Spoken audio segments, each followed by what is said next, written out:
आज मैं आपको बताऊं, आपके लिए बड़ा सेटबैक हुआ है मनी लॉन्ड्रिंग केस के अंदर। जो जमानतें मंजूर होने की वज़ीर आज़म और वज़ीर आला पंजाब की आज जो तहरीरी हुक्म है, मैं जरा पढ़ के सुना दूं लोगों को, आपके लिए बड़ा सेटबैक है ये। वाकई आप एक फूटी कौड़ी, एक फर्द जुर्म, एक जुर्म साबित नहीं कर सके अपने 3.5 साल में। अब सुन लें जरा ये केस जो आपके दौर चलता हुआ आ रहा है।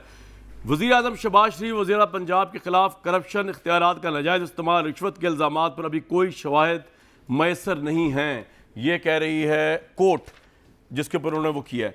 दूसरा, करप्शन, रिश्वत और इख्तियारात के गलत इस्तेमाल के इल्ज़ामात पर ट्रायल में मजीद तहकीकात की ज़रूरत है। तफ्तीशी अफसर ने पुलिस डायरी में आज तक ये नहीं लिखा कि तफ्तीश के लिए मुल्ज़मान की हिरासत दरकार है, यानी कि इसमें वो आपके 3.5 साल भी शामिल हैं।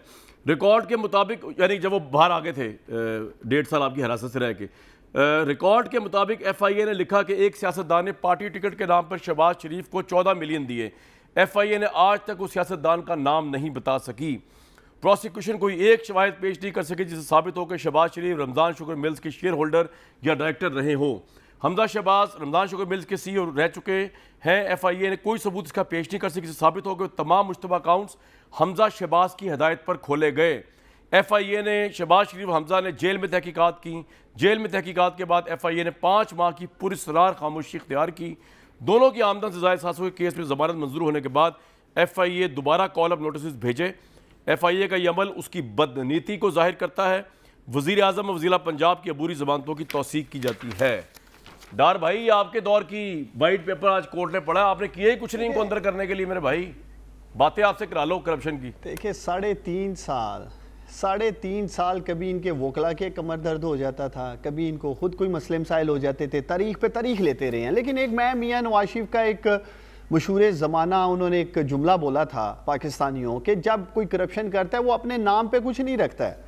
तो ये जो मकसूद चपड़ासी, अल्लाह ताला उसे जन्नतुल फिरदौस में जगह दे, 4 अरब के करीब उसके अकाउंट से निकले, मुश्ताक चीनी वाला, मंजूर पापड़ वाला, डॉक्टर रिजवान को हार्ट अटैक आ जाना, अल्लाह ताला उन्हें भी जन्नतुल फिरदौस में जगह दे। ये सिजिलियन माफिया इसी तरह ऑपरेट करते हैं। कामरान, आप आगे आगे देखें क्या होगा। ये डरा रहे हैं, धमका रहे हैं, ये पावर में आए इसलिए हैं पाकिस्तानियों अपने केसेस खत्म करने के लिए। ये बात आज इमरान खान साहब ने भी कही है के अंदर जो तब्दीलियां की जा रही हैं। उन्होंने ये कहा है, FIA वाली बात तो कही है, लेकिन उन्होंने ये भी कही है कि जो हार्ट अटैक हो रहे हैं, कभी FIA के बंदों के, कभी मकसूद चपड़ासी के, तो उन्होंने कहा ये तशवीश की बात है, ये आप लोग करवा रहे हैं बातिल नजर में।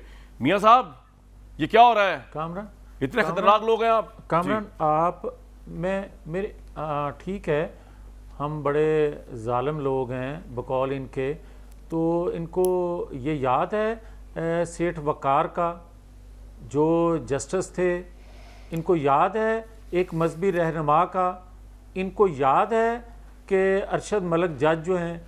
ये सारी चीज़ें भी ये जहन में रखें। और जो बात मैं कहना चाहता हूँ आपकी खिदमत में, वो ये है कि मैं कोई ख़ुद से नहीं कह रहा।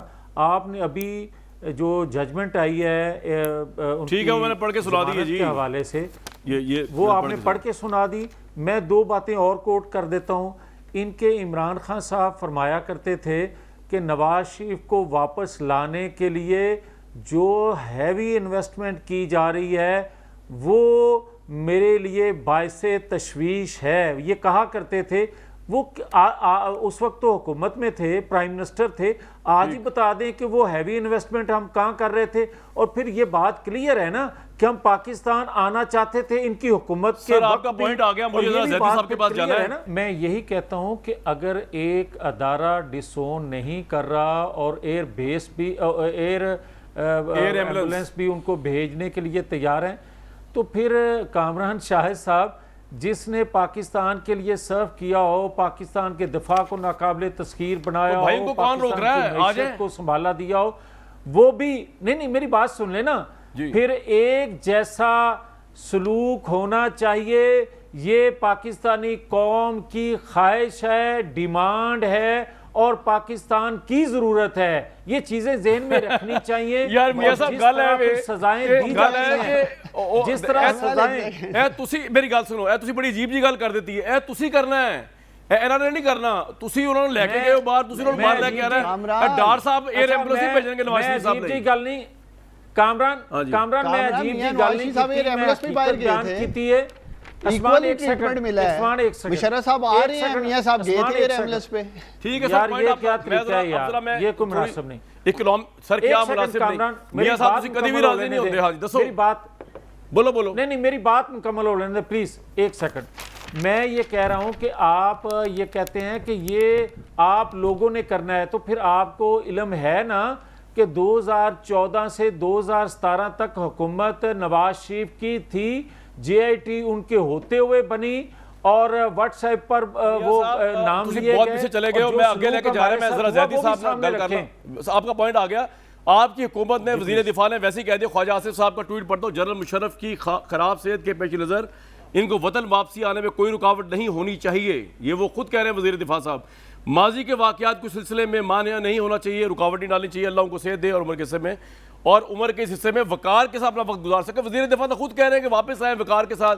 तो अफवाज पाकिस्तान ने भी रब्ता कर लिया है, वो तो खैर पहले किया होगा, वजीर दिफा ने तो खैर बाद भी सोचा होगा। लेकिन जैदी साहब सॉरी आपको लेट आया। वजीर दिफा का वो क्लिप भी सुनाए ना, वो क्या राय रखते थे माजी में। और यार वो जो माजी में कहते थे भाई, उनको कहने से क्या होता है, हमारे लिए तो टके की वैल्यू नहीं है इस बात की, आपके लिए होगी तो आप चलवाए, मेरे लिए तो वैल्यू नहीं है, तुसी लैके बह जाओ उन्होंने।